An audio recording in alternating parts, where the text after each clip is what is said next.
नमस्ते, अभिवादन आपका इनोसेंट इन्वेस्टर के इस नए वीडियो में दोस्तों बात करेंगे ई मुद्रा की। आपके लिए आईपीओ हाजिर है। कैसा है ये आईपीओ और क्यों है मुझे पसंद या नापसंद बताएंगे आपको। थोड़ा इंतज़ार कीजिएगा। पहले कंपनी के बारे में जान लीजिए।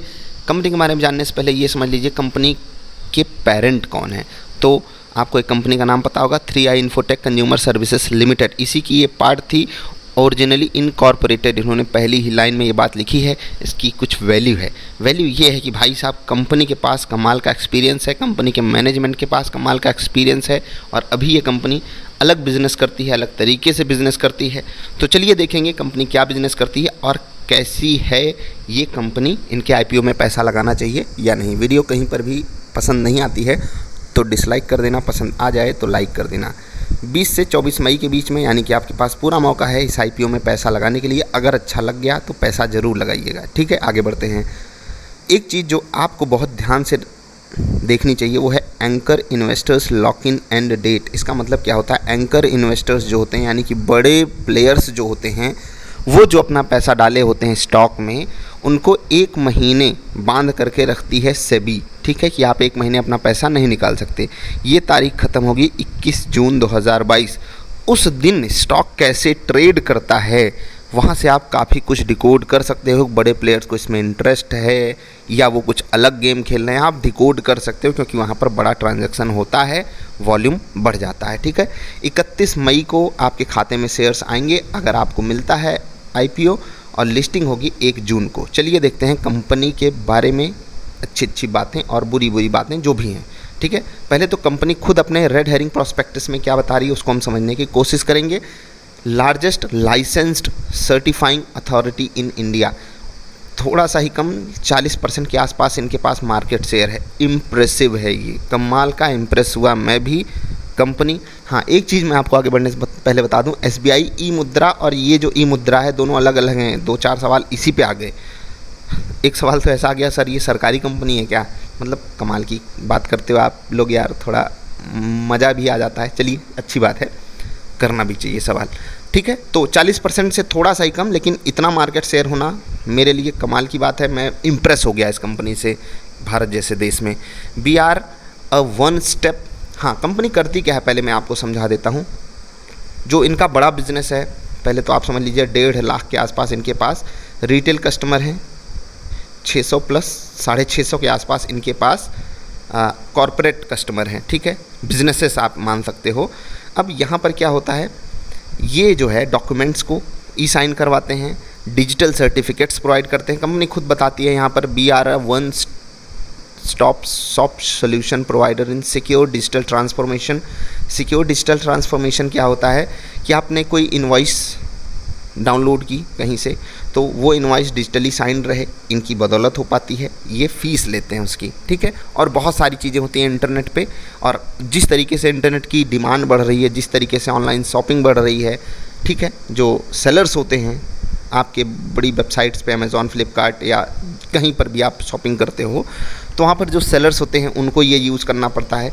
और ये जो कंपनी है उसके पास 40% मार्केट शेयर है। और सिर्फ वही नहीं, बहुत जगहों पे बहुत बड़ी बड़ी कंपनियाँ यूज़ करती हैं इनके सर्विसेज को। तो ऑफकोर्स सी बात है कि ये चीज़ कमाल की है। प्लस जिस तरीके से इंटरनेट पेनिट्रेशन इंडिया में बढ़ रहा है, ये जो बिज़नेस है कमाल ही करने वाला है। इनको बिज़नेस नहीं समझ में आया, उनको मैं आसान भाषा में समझा रहा हूँ। एग्जैक्टली इनका यही बिज़नेस नहीं है, ये एक पार्ट है इनके बिज़नेस का। कि आप पहले एक अथॉरिटी के पास जाते थे कि चलो ये आपकी बिल बन गई, यहाँ पर लेट्स से कि मैंने अपनी साइन कर दी। ठीक है, अब ये मेरी साइन है, ये प्रमाण है कि ये इनवॉइस ओरिजिनल है। यही चीज़ ये प्रोवाइड करते हैं अपनी तरफ से कंपनीज़ को कि ये हम आपके तरफ से ये ठप्पा लगाएंगे, और अगर हम ठप्पा लगा रहे हैं तो हम पूरी गारंटी लेते हैं कि ये जो सर्टिफिकेट है ये ओरिजिनल है। जैसे कि मैंने डाउनलोड किया तो मुझे पता है कि मेरे पास ओरिजिनल सर्टिफिकेट है। आपने कहीं कहीं लिखा भी देखा होगा कि this document is digitally signed. समझ गए? तो बस वही काम ये करते हैं। ये एक पार्ट है, इसके अलावा बहुत सारे काम ये उसी क्षेत्र में करते हैं। ठीक है, इसके अलावा भी बहुत सारे काम होते हैं, मैं आसानी से अभी आपको समझा नहीं पाऊंगा, लेकिन बस इतना समझ लीजिए कि ये इंटरनेट का इकोसिस्टम है ना, यहाँ पर जो बिजनेसेस हो रहे हैं उनमें जो ट्रांजैक्शंस हो रहे हैं वहाँ बहुत सारी चीज़ें, सिक्योर्ड जो सर्वर्स होते हैं उनमें बहुत सारी चीज़ें होती हैं, उनमें सर्टिफिकेट की ज़रूरत होती है। और वहाँ पर भी ये अपना मतलब अब ये कंप्यूटर वाला ही बंदा समझ पाएगा। ठीक है, SSL वगैरह सिक्योरिटी आप इसके बारे में जानते हो, तो ये सब भी ये प्रोवाइड करते हैं और वो भी कमाल की बात है। ठीक है, SSL सर्टिफिकेट्स वगैरह।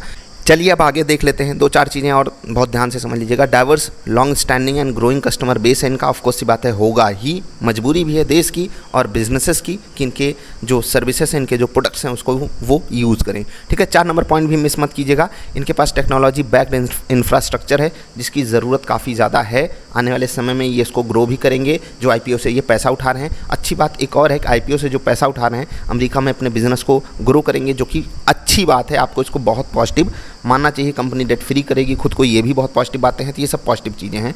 जो कंपनी बता रही है वो भी मैं आपको समझा रहा हूँ, जो मैंने डिकोड की DRHP से वो भी मैं आपको बता रहा हूँ। ठीक है, अगला partnerships with leading Indian and global channel partners and enterprise solution providers.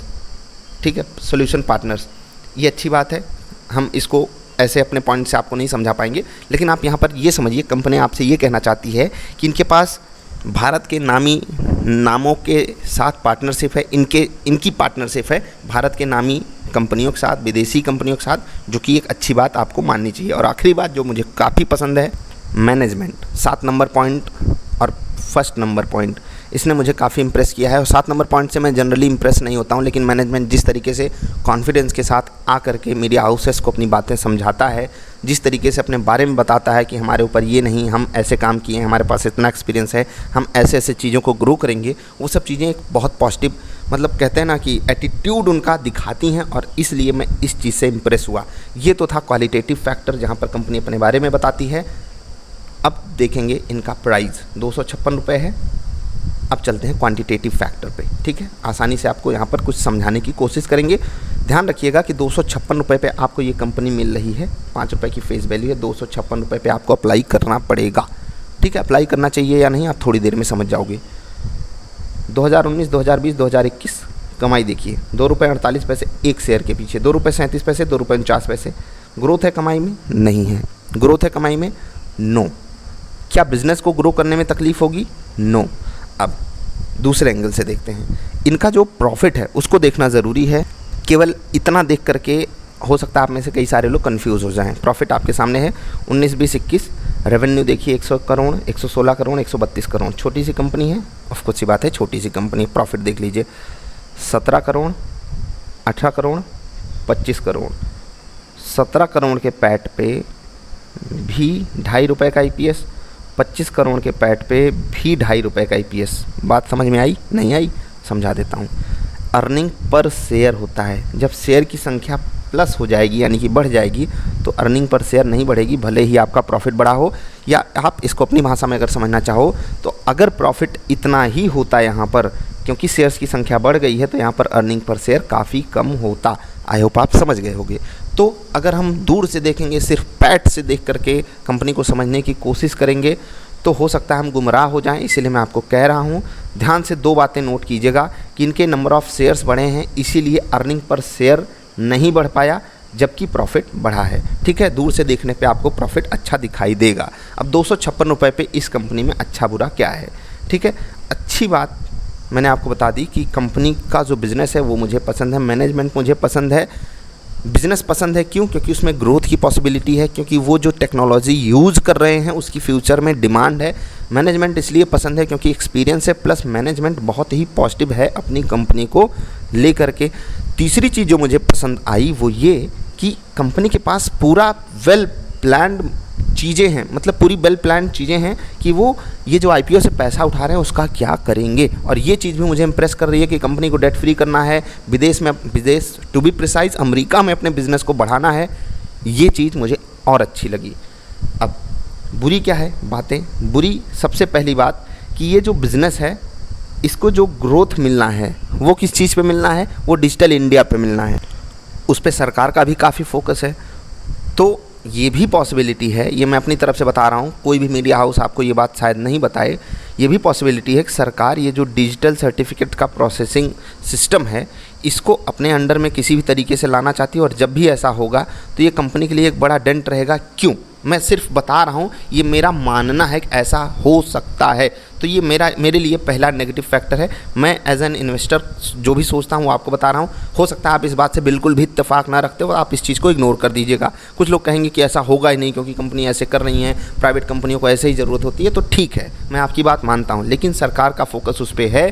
तो हो सकता है आने वाले समय में जिस तरीके से सेल कंपनियों ने पिछले समय में फ्रॉड किया है, उसको रोकने के लिए सरकार कुछ ऐसा करे और फिर वहाँ पर इनको तकलीफ़ होगी। मैं ये बात तब बोल रहा हूँ जब मुझे पता है कि ये जो है, जो इनका मार्जिन सिस्टम है कि 100 रुपये खर्च करते हैं तो ये उसमें से कितना कमाते हैं। ठीक है, 20, 25, 30 कमाने वाली कंपनियां आप ढूंढ करके लाइए, आपके पसीने छूट जाएंगे। और ये कंपनी उसी में से है, ये कमा लेती है। उसके बाद भी मैं ये बात बोल रहा हूँ कि अगर सरकार के अंडर में आती हैं या कोई भी कंपनियाँ आती हैं या सरकार इन पे अलग से वॉचमैन लगा देती है, तो कैसे ये उसको मैनेज करेंगे वो मुझे नहीं पता। इसलिए एक अनसर्टेनिटी वाला फैक्टर यहाँ पर आ रहा है जो मुझे नहीं पसंद है। दूसरा, इनके वैल्यूएशन को मैं क्या ही मापूँ, जो भी आप समझना चाहो। अर्निंग पर शेयर उतना है, शेयर्स बढ़ गए हैं, बड़े ही रेवेन्यू बढ़ा है, शेयर्स बढ़ गए, तो वो हमारा फ़ायदा तो हुआ नहीं क्योंकि शेयर्स एक्स्ट्रा आए हुए हैं। तो ये जो कंपनी बढ़ी, अपनी साइज़ बढ़ाई, साइज़ बढ़ा करके इनका खर्चा बढ़ा, ऑफकोर्स सी बात है। लेकिन जब मैं वही शेयर ख़रीदने जा रहा हूँ, यहाँ पर अगर वही शेयर ख़रीदता तो मुझे लगता है कि मैं ज़्यादा प्रॉफिट में रहता अगर मैं होल्ड करता, और यहाँ पर ख़रीदूँगा तो उतने प्रॉफिट में नहीं रहूँगा। तो ये एक और चीज़ है जो मुझे नेगेटिव लगी। अब वैल्यूएशन पे ही बात हो रही है तो मैं आपको समझा देता हूँ। अगर आप 2.5 रुपये के उससे कंपेरिजन करोगे और 250 का ही स्टॉक मान लो, तो साल भर की कमाई है ये, तो 100 का प्राइस टू अर्निंग मल्टीपल है। बाज़ार का प्राइस टू अर्निंग मल्टीपल से कैलकुलेट करोगे 3 गुना से भी ज़्यादा महंगा स्टॉक है।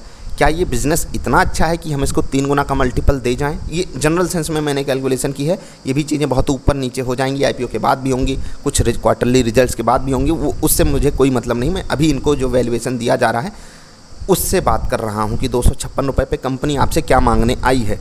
तो मुझे नहीं लगता कि इनका बिज़नेस मॉडल इतना अच्छा है, क्योंकि इससे बहुत अच्छी कंपनियाँ हमको इससे चीप वैल्यूएशन पे मिल रही हैं। और अच्छी कंपनियों का मतलब जिनमें मुझे ग्रोथ का स्कोप काफ़ी हाई दिखाई देता है और उनको सरकार से सपोर्ट भी मिलने की उम्मीद है मुझे आने वाले समय में। अब कुछ लोग कहेंगे कि जब सरकार इनके साथ कुछ भेदभाव जो आप सोच रहे हो, अगर वो करना चाहेगी, भेदभाव नहीं एक्चुअली, इनके साथ कुछ कारनामा करना चाहेगी, काम करना चाहेगी या इनसे काम करवाना चाहेगी, तो तकलीफ़ क्या आएगी? तो भाई तकलीफ़ वही मार्जिन की आती है जिसकी मैं बात कर रहा हूँ। सरकारी कंपनियों को मार्जिन कम मिलता है, और सिर्फ सरकारी कंपनियों को ही नहीं, जो सरकार का काम करती हैं ना, उनको भी सरकार मार्जिन नहीं देती है मेरे भाई। इसलिए मैं बोल रहा हूँ ये मुझे रिस्क लग रहा है। हो सकता है आप उस बात से इत्तेफाक नहीं रखते हो, ध्यान रखना इस चीज़ को, क्योंकि मैं बहुत ही सीनियर लोगों से ये बात कर रहा था तो वो मुझे मतलब डांट रहे थे, मुझे ऐसा फील आया वो मुझे डांटना चाहते हैं, लेकिन फिर भी मैं अपना पॉइंट ऑफ व्यू आपके सामने रखा। ठीक है, तो वैल्यूएशन मुझे रिस्की लग रहा है। रिस्की का मतलब पहले 2 पॉइंट से मुझे रिस्की लग रहा है। पहला, जिस हिसाब से इनका बिज़नेस मॉडल है, मैं उसको बाज़ार के हिसाब से 1.5 गुना 2 गुना का मल्टीपल दे सकता था। ठीक है, ठीक 1.5 गुना 2 गुना यानी कि 50 तक मैं दे सकता था। अब बहुत से लोग कैलकुलेट ऐसे कर रहे हैं 50 का मल्टीपल है। मैं वो वाले कैलकुलेशन पे मैं बाज़ार के साथ ही इनको दे सकता हूँ, क्योंकि बाज़ार निफ्टी से क्या हमको उम्मीद नहीं है, निफ्टी से भी हमको उस तरीके की उम्मीद है। तो अगर उस हिसाब से आप कैलकुलेट करना चाहोगे तो मैं बाज़ार के 1x के बराबर दूंगा, 1.1 1.2 के बराबर दूंगा। ठीक है, जो मैंने यहाँ पर कैलकुलेशन किया उस हिसाब से मैं 2 गुना दे सकता हूँ, 3 गुना नहीं दे सकता। यानी कि ये स्टॉक कम से कम मुझे 25-30% नीचे मिले तब मैं इसको खरीदने के बारे में सोचूंगा। ये मुझे रिस्की फैक्टर लग रहा है। सरकार का जो यहाँ पर प्रोसेस है वो भी मुझे नहीं समझ में आ रहा है। इसका मतलब क्या है? एक बहुत अच्छी कंपनी हमको बहुत महंगे प्राइस पे मिल रही है, तो आप खरीदोगे क्या? वो आप समझो। ठीक है, मैंने आपको बता दिया। मुझे ख़रीदना है क्या? नहीं भाई, मेरे पास बहुत अच्छी अपॉर्चुनिटी है। जब मैं LIC नहीं ख़रीदा, ठीक है, जिसका वैल्यूएशन मुझे बुरा नहीं लग रहा था, तो मैं इसको क्यों खरीदूंगा जिसका वैल्यूएशन मुझे रिस्की लग रहा है। ठीक है, ई-मुद्रा बिज़नेस बहुत अच्छा करते हैं, स्कोप भी बहुत अच्छा है, ग्रोथ भी इनकी बहुत अच्छी पॉसिबल है, लेकिन क्या कहें, मुझे नहीं पसंद है। अब मैं आपको बता दूं, एक लड़का है, उससे एक लड़की को शादी करनी है। मान लो कि ये लड़की है, ये लड़का है। अब लड़का मान लेते हैं एक जनरल सेंस में 1 लाख रुपए महीने कमाता है। ठीक है, एक अच्छा फैमिली बैकग्राउंड है। ठीक है, ये भी पॉजिटिव है, ये भी पॉजिटिव है।